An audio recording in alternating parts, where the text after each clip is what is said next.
Hello students, स्वागत है आप सभी का। अपन बात करने वाले हैं कम्युनिकेशन का। अपना जो नेक्स्ट टॉपिक है उसकी 4 क्लास हो चुकी है।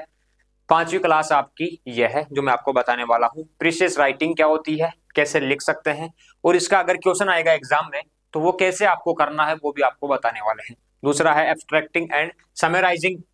ठीक है, तो ये चीजें आपको पढ़ना है। अब ये हिंदी और इंग्लिश से ना आप ये अनुमान मत लगाना कि सर हिंदी और इंग्लिश में करना है। हिंदी और इंग्लिश का मतलब है कि बाइलिंगुअल नोट्स है, इंग्लिश में भी लिखा हुआ है, हिंदी के अंदर भी लिखा हुआ है। तो ये टॉपिक का पार्ट नहीं है आपका। ठीक है, टॉपिक का पार्ट ये है प्रीसियस राइटिंग, एब्स्ट्रैक्टिंग एंड समराइजिंग। ये 3 चीजें आपको आनी चाहिए। अब ये चीजें आपको कैसे आएगी मैं आपको बताऊं। जब आप 10th क्लास में थे या आप 10+2 यानी 12th क्लास में आप थे, उस टाइम आपने देखा होगा कि सर एक पेपर के अंदर एक पैराग्राफ आता है, वहां पर हमें उसमें से एक वर्ड उठा के लिखना रहता है। मैम ने कहा था कि ऐसे आप लिख दो, ये चीज आपका है, ये प्रेसियस राइटिंग है। तो वो चीजें आपने पढ़ी होगी। तो कहीं ना कहीं एंड ऑफ द मीन यही है कि वही चीजें आपको यहाँ पर दोबारा से बता रहा हूं। अगर आपके मान लो क्वेश्चन किस प्रकार से आ सकता है, यहाँ पर 2 पॉसिबिलिटी है ना। फर्स्ट पॉसिबिलिटी यह है कि आपको दे दे कि प्रीसियस राइटिंग कैसे लिखते हैं, है ना। प्रीसियस राइटिंग कैसे लिखते हैं वो आप हमें बताइए। दूसरा, प्रीसियस राइटिंग का वहां पर पैराग्राफ आ गया, उसमें से आपको जो मेन मीन है वो आपको उठा के बताना है। तो वो चीजें आपके आ सकती है। 2 प्रकार की पॉसिबिलिटी है। जब अपन पेपर सॉल्यूशन करेंगे उस टाइम में आपको बता दूंगा कि कैसे आपको क्या करना है।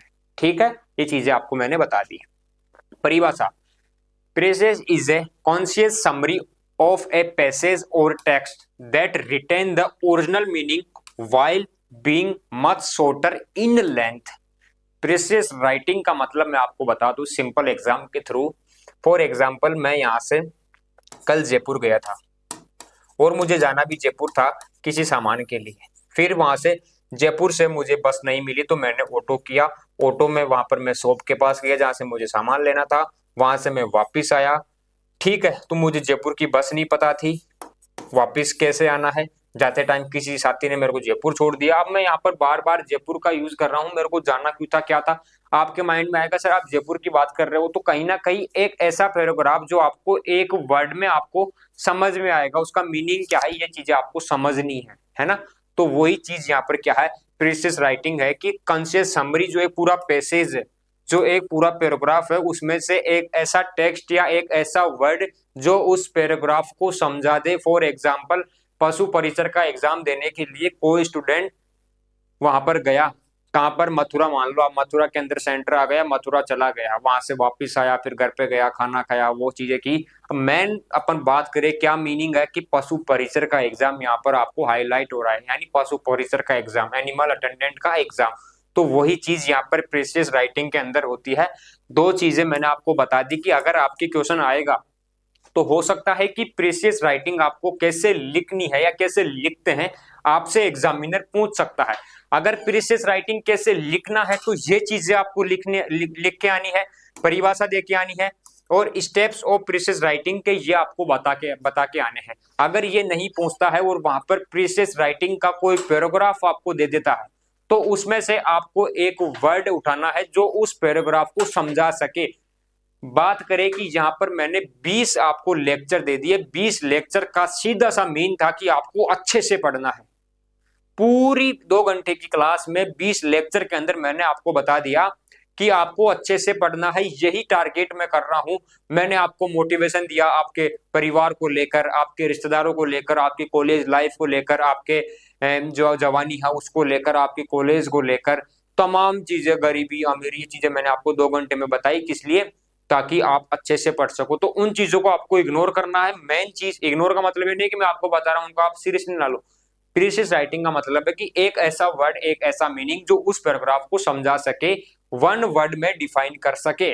ठीक है, अब जैसे कि आपके माइंड में आएगा विजय सर एग्रीकल्चर, तो आपके माइंड में आएगा कि ब्राइट एग्रो क्लासेस में विजय सर है।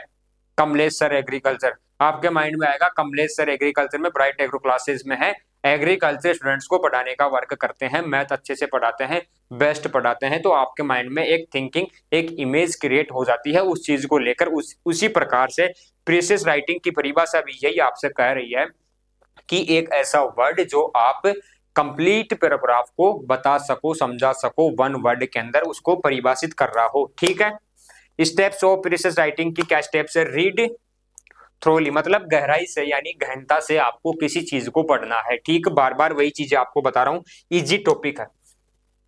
Understand the main idea and की पॉइंट, जो मेन आइडिया है उसको समझना है और उसका की पॉइंट है आपको वो पकड़ना है, की पॉइंट। ठीक है, प्रीसियस राइटिंग के अंदर यही चीजें इंपॉर्टेंट है।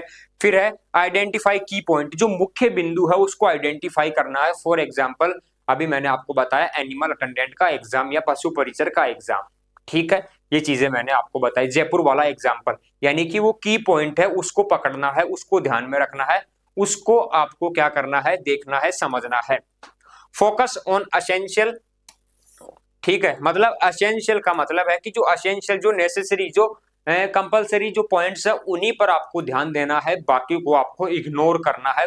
जैसे कि मैंने पिछली क्लास में और अभी बताया था कि मैं आपको तमाम एग्जांपल्स दे रहा हूं, उनको इग्नोर करके आपको मेन वर्ड को पकड़ना है कि अच्छे से पढ़ना है। वही चीज यहाँ पर कह रहा है। ओमाइटी एग्जाम्पल्स, एनेकोडेट्स एंड रिटर्डेंट डिटेल, मतलब यानी कि रिडंडेंट डिटेल, यानी कि इनको आपको इग्नोर करना है। अनावश्यक चीजों को आपको क्या करना है? इग्नोर करना है। क्या करना है? इग्नोर करना है, इनको नहीं पढ़ना।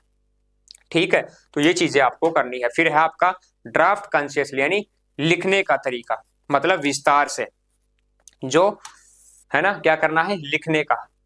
ठीक है, तो ये चीजें आपको। तीसरी है rewrite the text in your own words reducing is 2 और 1/3 ऑफ द ओरिजिनल लेंथ, की यहाँ पर अगर 20 लाइन का पैराग्राफ है तो 1/3 में ही आपको 3 से 4 लाइन में समझाने की कोशिश करना है। अपनी लैंग्वेज में आपको लिखना है, अपनी लैंग्वेज में आपको उसको लिखना है। ये क्या है? उसको समझने के सही आसान तरीके हैं। यहाँ पर थोड़ा दर्द हो रहा है इसलिए आप देखो कि सर आप बार बार यहाँ पर क्यों टच कर रहे हो, है ना, हाथ में थोड़ा दर्द है इसलिए।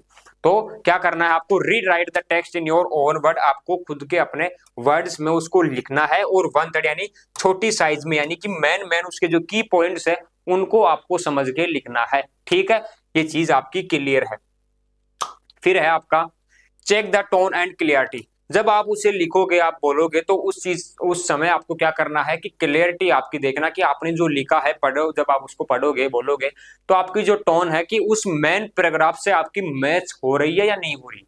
कि जैसे मान लो मैंने आपको यहाँ पर 20 लाइन का या फिर 20 लेक्चर आपके लिए 2 घंटे का, उसमें मैंने आपको जो बताया उस चीज को आपने लिखा, तो वो चीज आप देखना कि आपकी क्लियरिटी और आपकी जो टोन है वो मैच हो रही है या नहीं हो रही। ठीक है, यही चीज आपको यहाँ पर करना है। दूसरा आता है आपके एब्स्ट्रैक्टिंग, यानी सारांश लेखन। क्या है? एब्स्ट्रैक्टिंग। इनमें थोड़ा ही फर्क है, यानी 19-20 का फर्क है, नाम और थोड़ा डिफरेंट जो चीजें हैं वो है यहाँ पर है, बाकी को ज्यादा इनमें फर्क नहीं। अब इनको आपको क्लियरिटी से कब समझ में आएगा? जब अपन पेपर सॉल्यूशन करेंगे उस टाइम पर आपको एग्जाम्पल से समझ में आएगा। 2 प्रकार से क्वेश्चन यहाँ पर बन सकते हैं, दोनों प्रकार आपको बता दिए। आपसे पूछ सकता है कि एब्स्ट्रैक्टिंग लिखने के तरीका आप बताइए या लिखिए, तो आपको ये चीजें लिख के आना है, परिभाषा और उसके की पॉइंट्स, इंपोर्टेंस वगैरह आपको लिख के आना है। अगर आपसे पूछता है कि ये एब्स्ट्रैक्टिंग दे दिया आपको, मान लो कि कोई एब्स्ट्रैक्टिंग आपको दे दिया, सारांश लेखन आपको दे दिया, उसमें से आपको मेन वर्ड उठा के 1 लाइन और 1/3 उसका लिखना है, तो वो चीजें आपको छांट के लिख के आनी है जो अपन पढ़ रहे हैं उनमें से। ठीक है, 2 प्रकार के यहाँ पर क्वेश्चन आ सकते हैं, दोनों प्रकार मैंने आपको बता दिए हैं। एब्स्ट्रैक्टिंग की अपन क्या देखेंगे? डेफिनेशन यहाँ पर देखेंगे। Abstracting involves creating a brief overview of a long document often used in a research or academic context, है ना। यहाँ पर बात करें कि कोई भी बड़ा पैराग्राफ है या कोई बड़ी बुक है रिसर्च की, इनमें ये यूज होता है, तो वहां पर ऐसा थोड़ी है कि बार बार उस बुक्स में से ही उठा के पढ़ा जाए, उसको ही देखा जाए, ऐसा तो हो नहीं सकता। तो उसमें से कुछ की पॉइंट्स रहते हैं, है ना, की पॉइंट्स रहते हैं, उनको अपन क्या कर लेते हैं? उनको अपन साइड में कर लेते हैं, 1/3 में लिख लेते हैं, या शॉर्ट रूप में अपन उनको याद करके लिख लेते हैं, है ना, किसी बड़े पैराग्राफ को स्मॉल साइज में, ताकि सेम उस चीज को यहाँ पर क्या करे? दिखाता हो। फॉर एग्जाम्पल, है ना, कि यहाँ पर ये पूरा पर्वत है, अब आप पर्वत को यहाँ पर उसके बारे में लिख रहे हो, बहुत बड़ा होता है वो चीजें, यहाँ पर आपने एक सिंपल सा डायग्राम बनाया, उसमें लिख दिया पहाड़ और 2-4 विशेषताएं, मतलब एक पूरी बुक को आपने एक छोटे से बोर्ड के ऊपर इतनी सी जगह में आपने समझा दिया। तो यही चीज यहाँ पर आपको बताना चाह रहा है। ठीक है, अब इसके की पॉइंट्स क्या क्या है? हाईलाइट ऑब्जेक्टिव्स, है ना, मेथड्स एंड फाइंडिंग, मतलब जो चीज है आप उसको देखिए, ठीक है, निष्कर्षों तक पहुंचिए, उसको देखिए, पढ़िए अच्छे से, आप देखिए उन चीजों को कि आप उसको पहचान सको, आप उसको बता सको, आप उसको समझ सको, अपनी भाषा में आप उसको लिख सको। आपको इस प्रकार से ढूंढना है, ठीक है। अवॉइड डिटेल्ड एक्सप्लेनेशन, कि लंबे विस्तार से जो आपको एक्सप्लेन किया हुआ है उन चीजों को आपको अवॉइड करना है। जैसे कि मैंने आपको 2 घंटे का लेक्चर दिया, तमाम एग्जांपल्स आपको दिए, उनको आपको अवॉइड करके मैंने मेन चीज आपको बताई, अच्छे से पढ़ना है। तो वो चीज आपके माइंड में रहनी चाहिए, उस चीज को आप पहचान सको कि सर क्या कहना चाह रहे हैं। एंड कीप इट कॉन्शियस, ठीक है, और इसे अपने संक्षेप में या अपने पास रखे, कॉन्शियस रखे, अपने गहनता में रखे, अपने माइंड में उस चीज को आप रखो। ये क्या है, इसके की पॉइंट्स है, ठीक है। फिर है अपना समराइजिंग, यानी सार लेखन। क्या है, समराइजिंग है, इसकी डेफिनेशन है, summarising is a condensing a text to include only its main points while maintain its essence.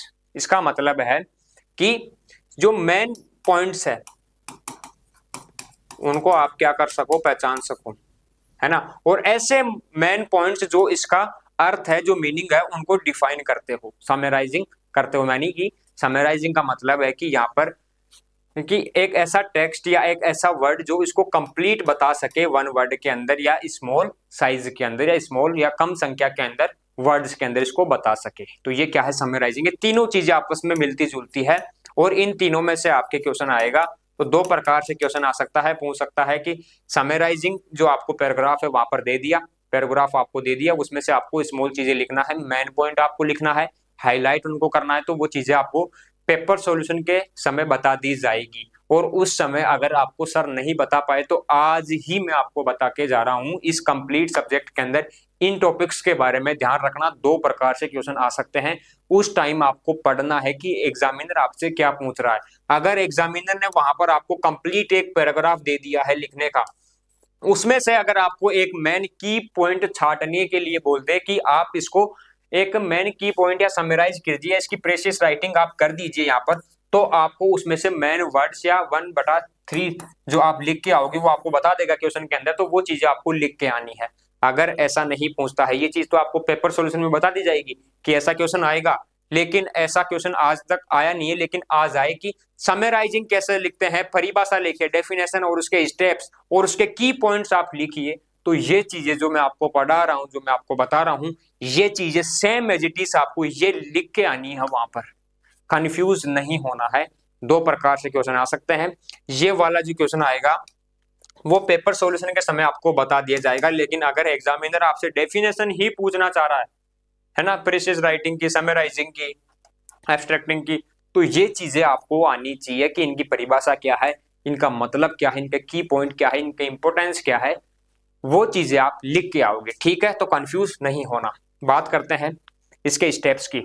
Identify the key ideas, जो देखो सभी के ये लगभग आपको सेम मिलेंगे, तो आप इनको याद कर लेना। आइडेंटिफाई द की आइडियाज, जो मेन आइडियाज है उनको आपको पहचान करनी है, उनको आपको देखना है।